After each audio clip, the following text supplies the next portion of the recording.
Magpapasukan na naman, panahon ng bilihan ng school supplies. At noon hanggang ngayon, paborito raw bilhin ng mga bata, mga notebook na may larawan ng mga hinahangaan nilang artista. Napakaswerte ng ilang mga batang namimili ng school supplies sa Divisoria. Wala silang kamalay-malay sa sorpresang naghihintay sa kanila mula sa kanilang mga idolo. Dahil bukas, pasukan na sa ilang mga eskwelahan. Sa linggong ito, siksika na naman sa bilihan ng masa ng murang school supplies, ang Divisoria.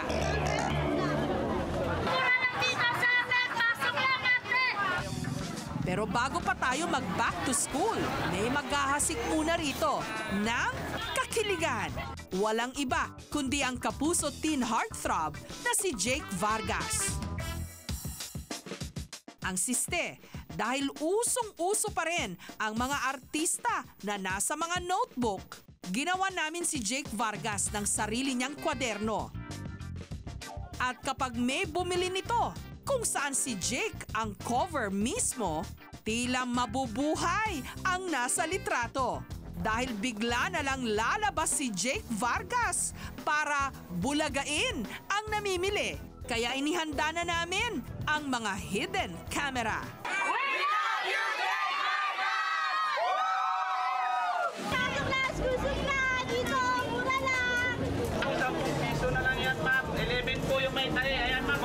Maya-maya pa, may nagpakita na ng interes sa notebook ni Jake.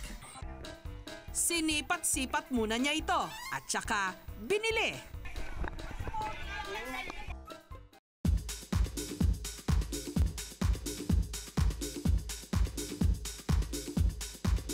Hudyat para lumabas si Jake. Bit-bit ang isang bulaklak.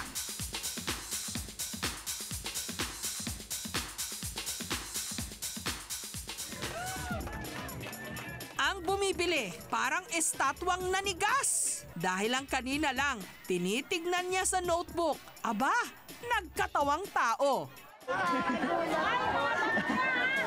Gulat ka. Ilan ba yung binili mo notebook? Tatlo. Wow, thank you. Okay ka, masaya ka naman? Opo. Nice. Okay yan.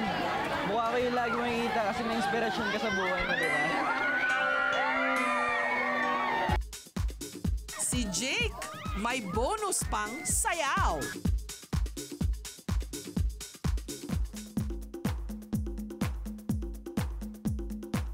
Ang mga usi, unti-unti nang dumami.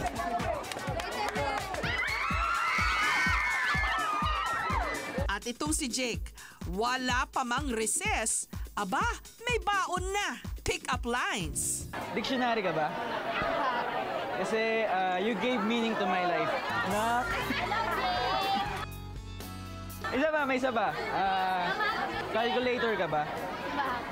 Kasi sa'yo pa lang solve na ako. Ang ating mamimili, hindi na itago ang kilig. Payo ko sa'yo, mag-aaral ka mabuti and good luck sa lahat. And ingatan mo yung notebook, saka yung flowers isago mo, ha? Sige. Sobrang saya ko rin kasi nakakapagpasaya ako ng tao na katulad niya, na nagiging inspirasyon niya sa buhay yung katulad kong kabataan ngayon. Matapos ang sayawan at banatan, inanunsyo na ni Jake ang kanyang tunay na pakay. May bonus ako para sa'yo, yung mga school supplies mo. Isa-shopping kita ngayon. Hindi ka tayo. Nagsimula nang ipag-shopping siya ni Jake. Notebook kailangan mo? Ballpen. Lili ka. Ano ba ito?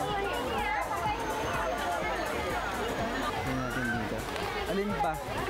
Sige na. Minsan lang to. Kamaya. Yan na lang yung premyo mo. Ayun na. Pambura sa, kanyari, pag ballpen. Gusto mo to? Ito lang. Alin pa? Wala na. Tapos na. Thank you po. Ang Welcome. Pero si Jake ayaw paawat sa pagiging back-to-school genie. lumipat pa siya ng venue para makahanap ng bagong target. Muling nagtago si Jake at hinintay ang susunod niyang biktima. Buyer.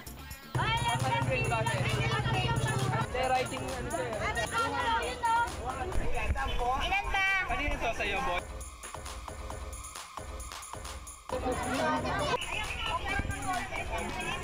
Matapos lamang ang ilang minuto, heto na uli si Jake. On cue.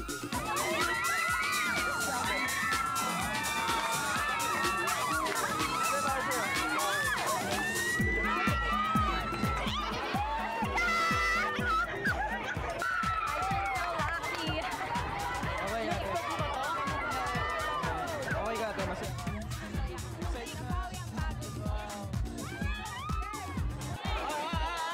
Dito ka lang, ate.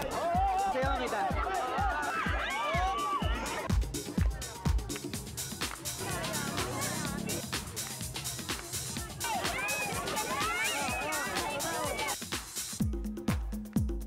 Hindi na maitago ang kilig sa mga ngiti ng dalaga.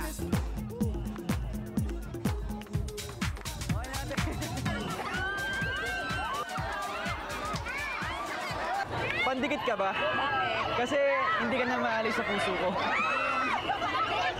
Yan, thank you dahil binili mo yung notebook na may picture ko and salamat. Ano bang gagawin mo sa notebook? Actually, gift ko kay sis. Si sister mo talaga. Bago ang lahat, para sa sister mo, ipag-shopping kita. Ano ba yung mga dapat bilhin para sa sister mo? Pencil, crayon, Crayons. Notebook ate. Ilan notebook? isa pa nga. Bond paper ate, meron? Ay, baka nanibigat ang Okay na, suot na? Okay na. At ano pakiramdam dahil may mga ganito tayong nabiling classes para sa kapatid mo. Siyempre, I'm happy and thankful kasi nakita na libre ka na school supply.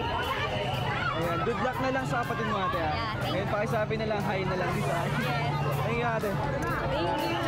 Thank you so much. Ang ating mga ordinaryong gawain sa mga ordinaryo nating araw. Kung minsan, may dalang hindi inaasahan. Surprise! Ang mga artista karaniwang larger than life ang imahe. Parang mahirap maabot. Napapanood lang sa TV o sa sine.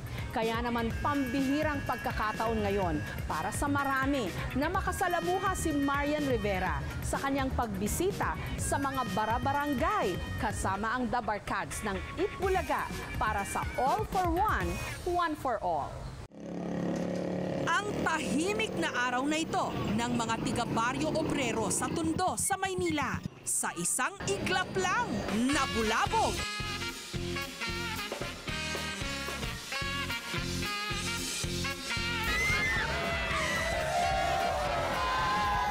Sa araw na ito kasi, nakatakdang sumugod sa kanilang barangay ang sikat na segment ng Itbulaga, ang One for All, All for One. Barangay 194-195 Society.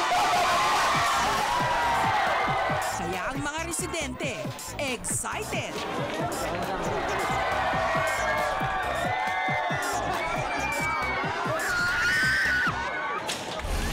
Ang isa sa mga umaasang maambunan sana ng grasya, ang 60 anyos na si Aling Zenaida. Kasing magsisimba po ako yan, biniwis ko kay Lord. Sana Lord, bigyan mo kami pagkakataon na makasama sa Itbulaga. Makasama sa Itbulaga. Ang pangunahing pinagkukunan ng kabuhayan nila Aling Zenaida, ang maliit na karinderyang ito na kumikita ng 500 hanggang 800 piso kada araw. Yun nga lang, kulang ang kinikitang ito ni Aling Zenaida. Lalo pat ang kanyang mister na si Mang Alberto, 5 taon na mula nung na-stroke. 7,000 pesos ang gastos nila buwan-buwan para lang sa gamot niya. Kaya ganun na lang ang kanilang panalangin na matawagan sana ni Bossing para maipa-therapy na rin daw nila si Mang Alberto. Dumalangin na ako na sana Dasal daw siya. manalo. Ano ang miss ko. Para naman wala kaming problema sa paggamot. Pero may isa pa silang inaabangan sa pagdayo rito ng The Barkads. Si Marian Rivera. Dahil ang Kapuso Primetime Queen, sinurpresa ang buong Pilipinas nitong mga nakaraang araw nung nakikisugod bahay na rin siya. Ibig sabihin, nagtampo ka. Bakit? Masama ba magtampo? Yung ganyang kagwapo, dapat hindi nagtatampo. Halika na nga dito. Buti na lang, sinabi mo yung totoo. Ang entrada ni Marian, nagmamaneho ng van. Maghintay po kayo. May pasabog ako. Baka ano yung pasabog mo, ha? Basta. Baka dito pala magpasabog ka na, kulit dito, ha? Ganon, ha? At si Marian nakikipagsabayan sa kakulitan ni na Jose, Wally at Paulo. Ito po si Precious Paula Nicole Ballesteros at naniniwala sa kasabihang aanin mo ang kagandahan kung kasama mo naman si Marian. May barong naman pala eh. Oh, sige, pakilala ka. Nakita mo kaya, sabi mo gusto mo gaw. Bossing, namumutok yung bata natin dito, ha? Meron na ba? Asa barong, baka yung huling gumamit yan, may something. Nararamdaman. Oh, ayan, oh, bossing, oh. Bebe, amoy mo. Maasim. Ay, naku, Bigla, yung di ba? bata. Sakit ng ilong yung bata. Nariyang ang kanilang sinugod minsan, pamilyang nakatira sa bus. At ang asawa ng kanilang nabunot, may bulutong pa. Kala ko kamukha ko lang. Bulutong pala yung nasa mukha. Ikaw, nagkabulutong ka Ako, na. oo din. Oh, sige, kahit tatlo So, ibig to kayo. sabihin tayo Hindi maawa. nga Ayun tayo na. ako. Siraun pa itong mga tao na to. Pero si Marian, walang kiyeming umakyat sa bus. Kahit tubig lang po. Nauuhaw lang po ako. Ay, andali. Tubig daw, tubig. Oo lang Ito po ako. Ay, ano ba? Ito na. Bossing, salbahe ito, ha? Ano ba yan? Sabi mo Binuhusan ako. tubig. Hindi naman yan. Hey! Walang Marian dito. One for all for one. Sama-sama yan. Bakit ako? naman ang San Juan? Nahirinan ako. Parang iba. Hindi na pala. Ingat ka, Marian, sa pag-inom. Oo nga po. Malamig yung tubig, parang mainit yung binubuga mo, ah. Ang kadyologan ni Marian lumalabas. Sakay na sakay sa mga gimmick ni na Jose. Paano Paano nguya mo? Patingin nga. Kung sosyal. Hindi ganyan, patay gutom talaga. mahirap yan? Oo. Nguya. Kaya ko yan. Kailan di bumubuka ang bibig? Sabi mo ganon. Patay gutom. Namimigay rin siya ng tulong sa pamagitan ng kanyang puhunan ni Yan Yan. Alam mo, ganyan-ganyan din ang lola ko. Nanonood din ngayon. Hi, Nay! Ganyan yung umindak sa karakol eh. Karakol. Pasensya ka na, ayaw niya ibigay, pero memorable sa kanya yung Kuya Jose. Okay lang ba sa'yo? Ayaw niyang bigay, okay lang Kuya sa'yo. Jose, wag mo ako subukan. Ngayon pa lang hubadin ko. At nahihiritan Pwede ba pang gusto mo yung ipamigay ang suot-suot niyang relo. Sa'yo.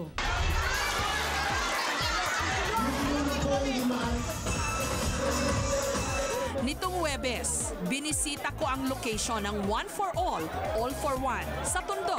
Sa kalsada, marami na ang nag-aabang kay Marian.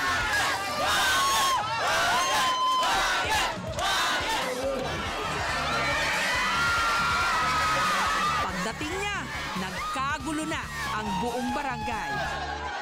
Dito tayo sa All for One, One for All ng Itbulaga.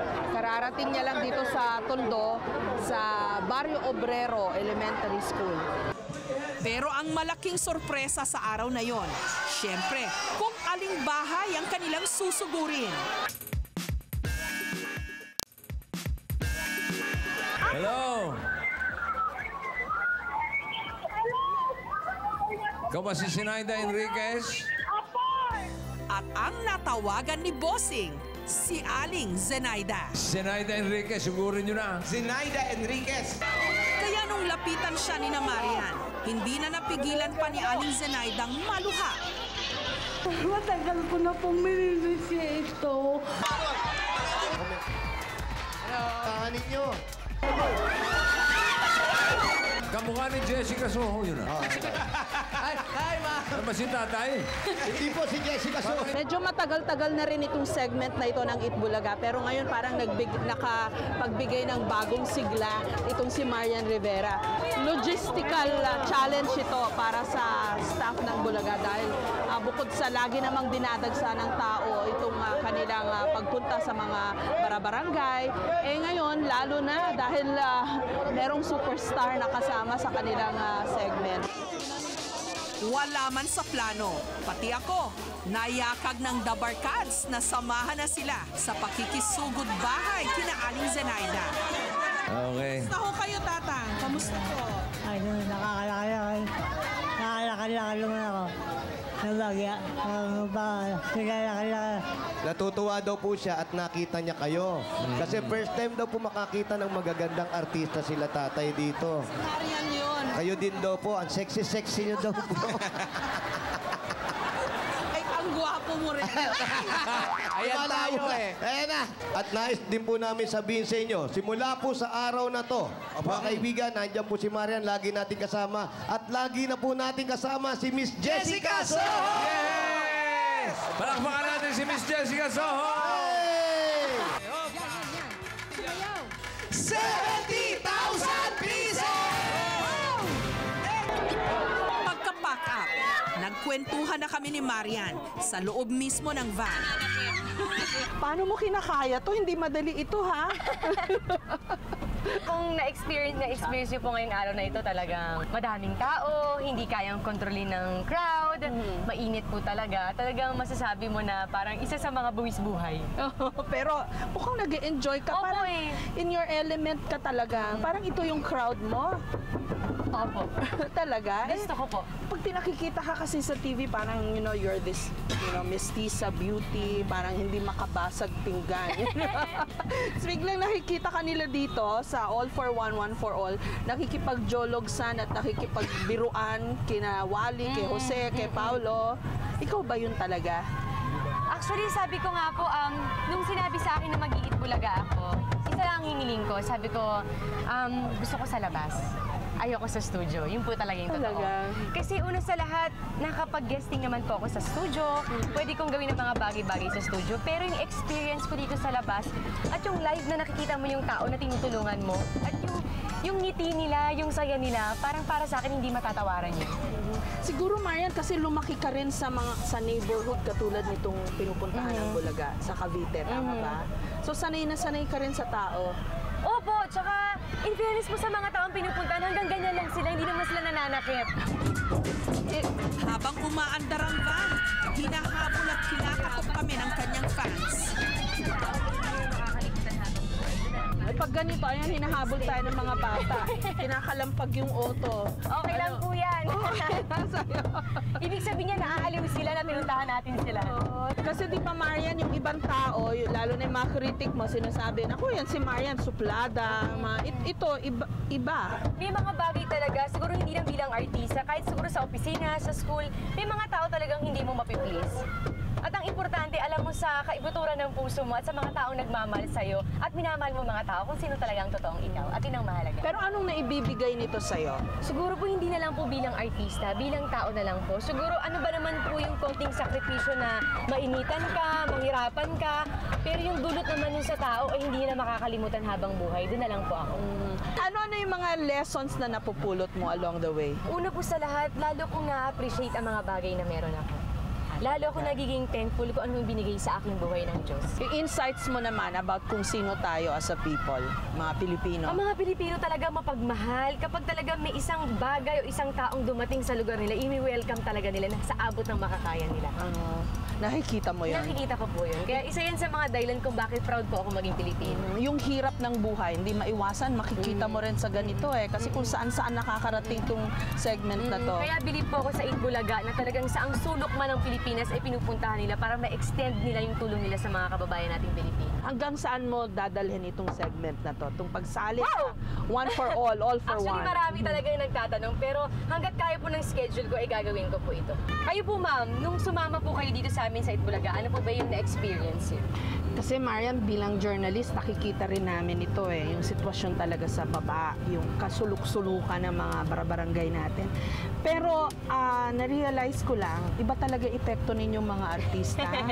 Pag dumadating ang Marian Rivera sa mga lugar katulad ng Tondo, nakikita mo talaga yung iba talaga pala pag artista. Talagang yung mga lugar na mahihirap, kahit ang dami nilang problema, pag nakita ka na nila, parang nagkakaroon ng instant na fiesta.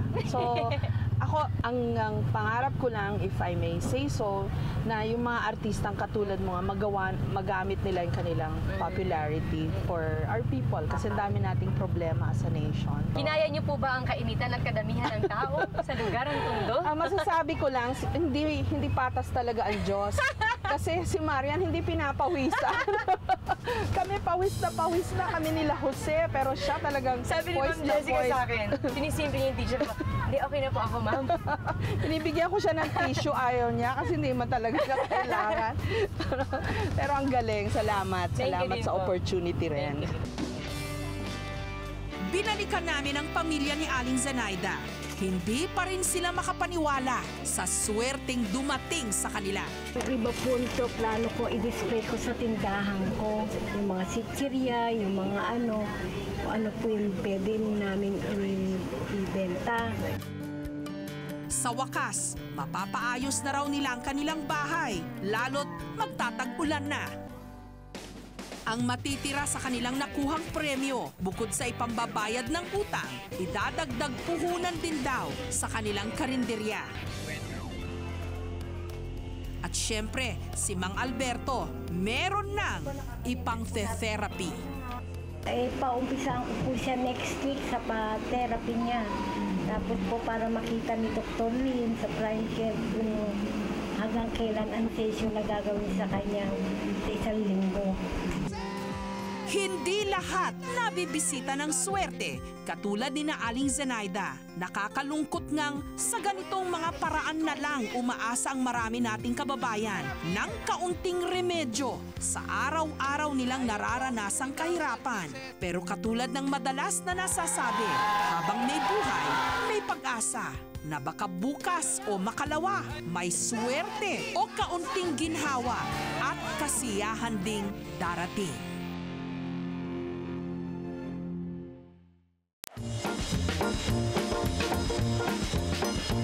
May bagong patok na segment sa Itbulaga, ang Suffer Sirena. At ngayon, 3 sa mga nakaraang contestant muling maghaharap-harap. Ang mga natalo, makaka-resback kaya para sa premyong Dream Date with a Heartthrob.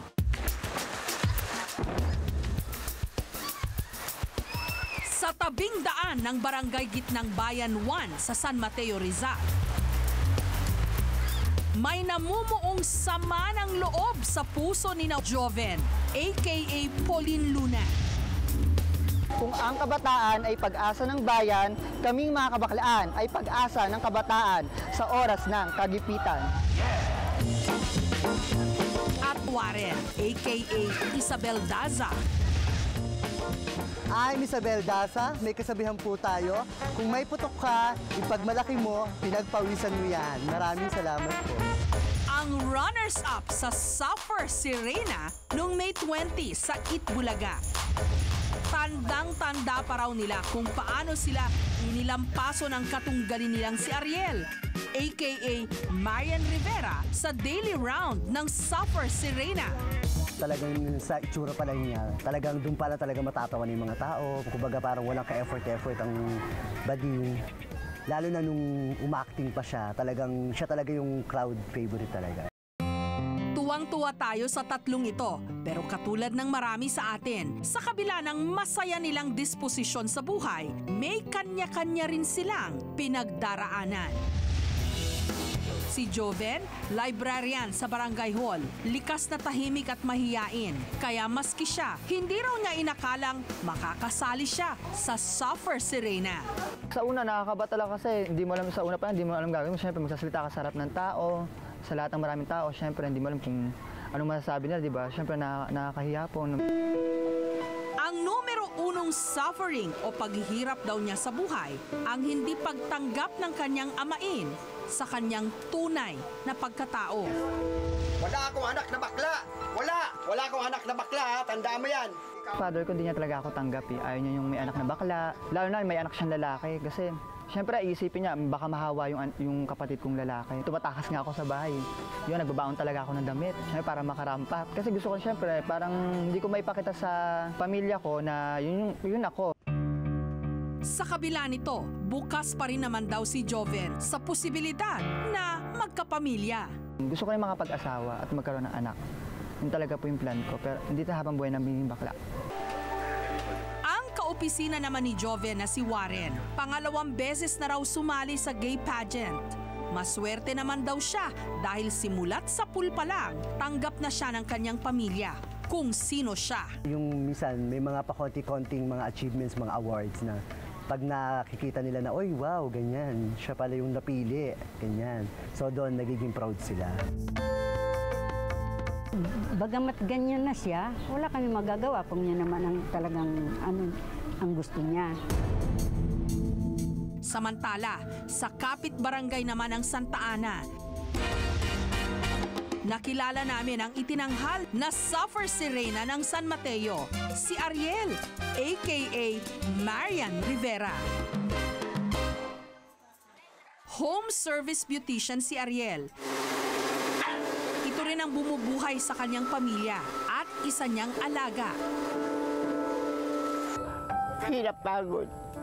Walang napupunta sa akin. Siyempre, unahin ko muna sila bago ako. Ako, marami akong kaibigan. Ayoko nilang pabayaan. Ngunit ang talaga raw dinaramdam magpahanggang ngayon ni Ariel ang aksidenteng pagkamatay ng kanyang ama noong taong 2000.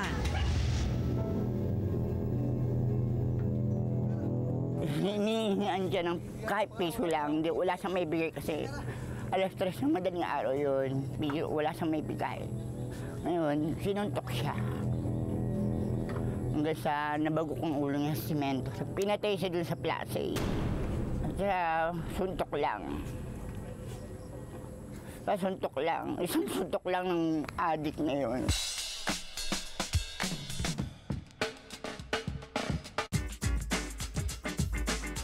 Sa kabila ng hirap na pinagdaraanan ni Ariel, ang kanyang moto sa buhay, katulad ng laging bukang bibig ni Riza May Dizon, bawal ang sad, dapat happy.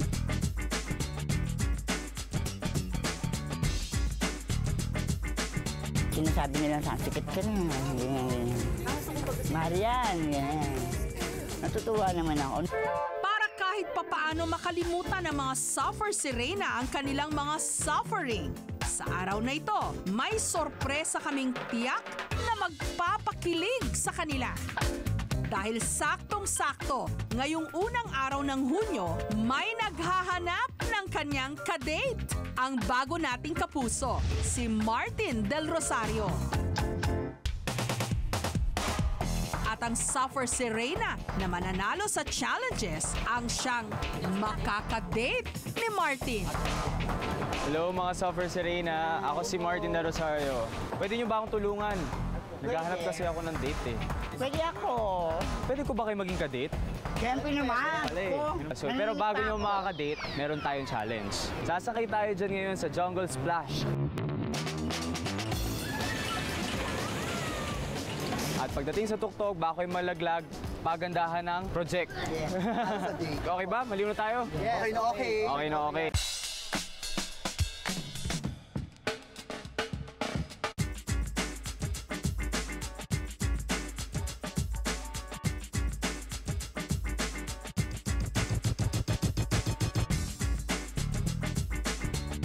Pagkababa nila sa ride, magkakahusgahan na. Kailangan natin mamili kung sino ang naging maganda sa litrato niya habang sumasakay dito. Jungle Splash. Sige. Ayan. Sure ka na ba yan? Yan na talaga. Bakit? Ba't yung pipili mo? Ano kasi mas may dating. Mas may dating, but saka... Mas may karakter. Mas may karakter. Higa ang lalaki. Umayag siya eh. Pero alam ko naman gusto niya ako. Sa second round of competition naman, patutunayan ng ating mga Suffer Serena na ang mga tunay na beauty queen kayang sagutin ang ibabatong tanong sa kanila sa Q&A kahit pa under pressure. Ang second challenge natin, sasakay tayo sa isa pang ride pero this time, question and answer. Sasagutin nyo ngayon yung question na yun habang sumasakay dun sa ride. Surprise yung ride na yan. Kaya? Surprise, Kaya. surprise. Ito kong ride, ikaw sakyan ko. Dito tayo ngayon sa challenge number 2 kung saan kailangan mong sagutin ang question habang nakasakay ka sa roller coaster. Ito ang question natin. What is the essence of being a Suffer Serena? Handa mo yan. Anong nararamdaman mo ngayon? Kinakabahan sobra. Oh my God!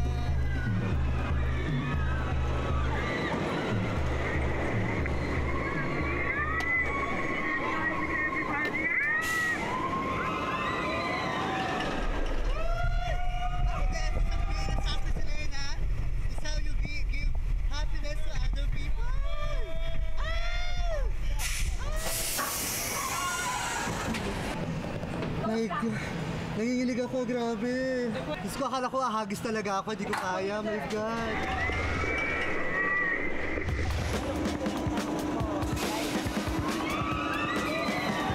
Naniniwala ko ang Suffer Serena ay napakahalaga dahil ito ay nagbibigay ng kasiyahan sa tao.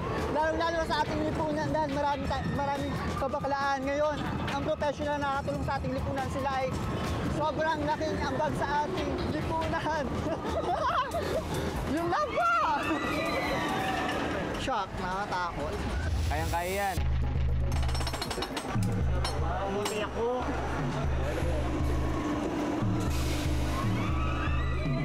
Maganda bahagi doon sa bahang Suffer Serena para sa mga bakla. Para hindi sila lumakas ang loob nila dahil sa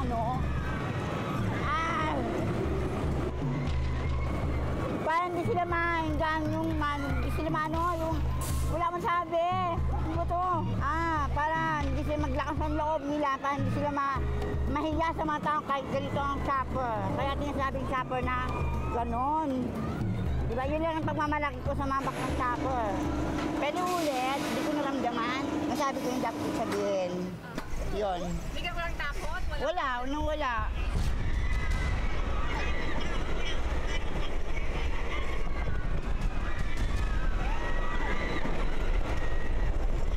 Panalo na!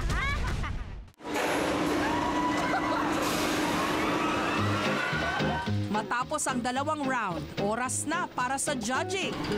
Andito na po tayo ngayon sa judging kung sino makakadate ko po ngayong araw na to. So, mga Suffer Serena, nag-enjoy naman kayo ngayon sa ating mga challenges. Ako rin ako, tuwa ako nakasama ko kayo ngayong araw. Pero unfortunately, isa lang talaga pipiliin ko maging kadate ko.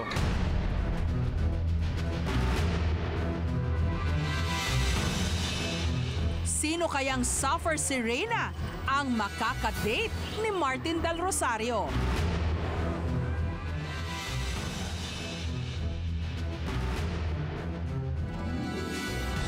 Ikaw. Congratulations. Thank you. Salamat.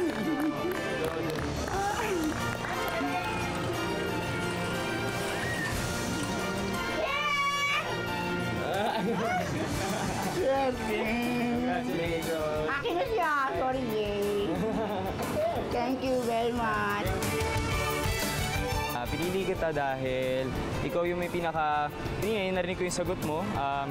May confidence pa rin, para nawala yung takot, tinadyo ka na sa taas. At syempre, dito para may karakter, may mga emosyon ako naramdaman. Nakasandal ka pa, tsaka yung mukha mo kanina naramdam kong may karakter ka. Ako na eh.